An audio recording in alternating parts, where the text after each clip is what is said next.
Welcome to Clara's kitchen. நான் உங்கள் Virginia. இப்போ நான் செய்ய போகிறது மசால் வடை. அதுக்கு தேவையான பொருள் என்னென்னு பார்ப்போம். நான் இந்த வடைக்கு 150 கடலை பருப்பு எடுத்து 2 மணி நேரத்துக்கு முன்னாடி ஊற வச்சு அதை கழுவி சுத்தம் பண்ணி வச்சுருக்கிறேன். தண்ணியெல்லாம் வடிகட்டி வச்சுருக்கிறேன். வரமிளகாய் 3, அரை ஸ்பூன் சோம்பு, ஒரு பட்டை, 2 கிராம்பு, இதெல்லாம் வாசத்துக்காக போடுறது. ஒரு பெரிய வெங்காயத்தை பொடியாக நறுக்கி வச்சுருக்கிறேன். 2 பச்சை மிளகாயை பொடியாக நறுக்கி வச்சுருக்கிறேன். சிறிதளவு பொடியாக நறுக்கிய கருவேப்பிலை, கொத்தமல்லி. பொரிப்பதற்கு தேவையான எண்ணெய், தேவையான அளவு உப்பு. இப்போ எப்படி செய்யணுங்கிறது பார்க்கலாம். இந்த பருப்பை மிக்சி ஜாரில் நான் போடுறேன். தண்ணி இல்லாமல் இருக்கணும். தண்ணி இருந்துச்சுனாக்கா எண்ணெய் குடிக்கும்.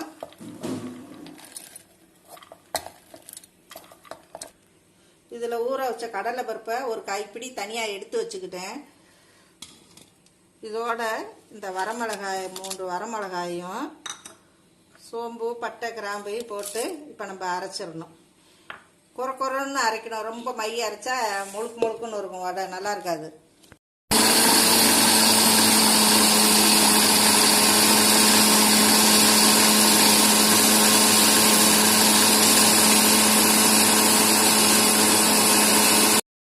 இப்போ பருப்பை அரைச்சிட்டு வந்துட்டோம். இந்த பதத்துக்கு அரைச்சிக்கணும். இப்போ இதில் நான் தனியாக எடுத்து வச்சுருந்தேன் பாருங்கள், அதை இதோட போட்டுக்கலாம்.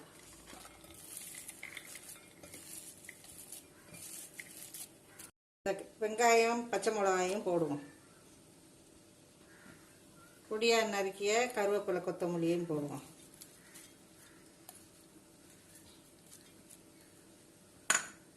இதுக்கு தேவையான உப்பு போடுவோம். இப்போ நம்ம இதை நல்லா பிசைஞ்சுக்கணும்.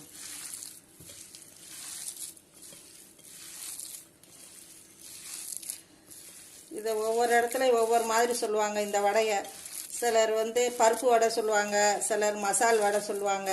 எங்கள் ஊர் பக்கமெல்லாம் நாங்கள் ஆமா வடைன்னு சொல்லுவோம்.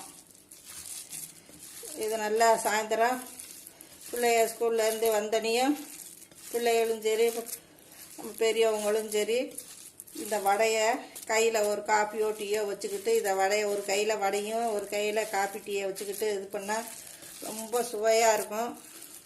எங்கள் வீட்டிலலாம் நாங்கள் என்ன தெரியுமா செய்வோம், மழை காலத்தில் மழை வெளியே பாட்டுக்கு பேஞ்சிக்கிட்டு இருக்கோம். நாங்கள் வீட்டில் உட்காந்துக்கிட்டு நல்லா சுட சுட வடை, பஜ்ஜி, போண்டான்னு போட்டு சாப்பிடுவோம். அதனோட ருசியே தனி. அந்த நேரத்தில் அதை அனுபவிக்கிற சுகமே தனி.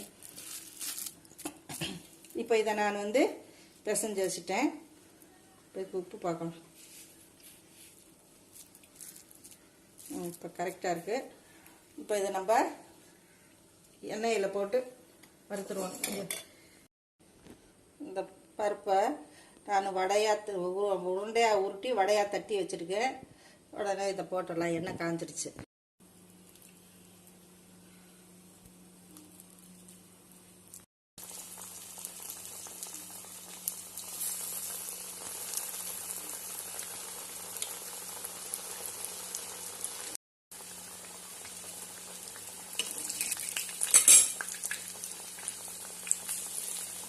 நம்ம சமையலில் கடலை பருப்பு அதிகமாக சேர்த்தோம்னா தோல் சம்மந்தப்பட்ட வியாதியும் நமக்கு வராது. இதில் புரதச்சத்து நிறையா இருக்குது. எலும்பு வளர்ச்சிக்கு நல்லா உதவும்.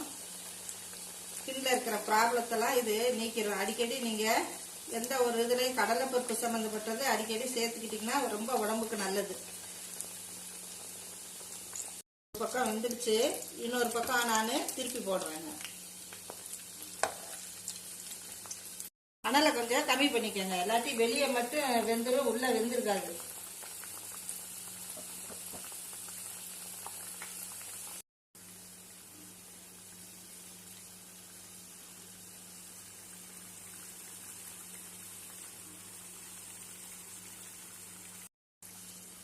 வடை வெந்துருச்சு.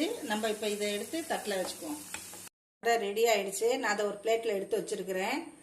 சூடான சுவையான மசால் வடை ரெடி ஆயிடுச்சு. நீங்களும் செஞ்சு பாருங்க, சுவைத்து மகிழுங்கள். இந்த வீடியோ உங்களுக்கு பிடிச்சிருந்தா லைக் பண்ணுங்க, ஷேர் பண்ணுங்க, சப்ஸ்கிரைப் பண்ணுங்க, மறக்காம பெல் பட்டனை கிளிக் பண்ணுங்க.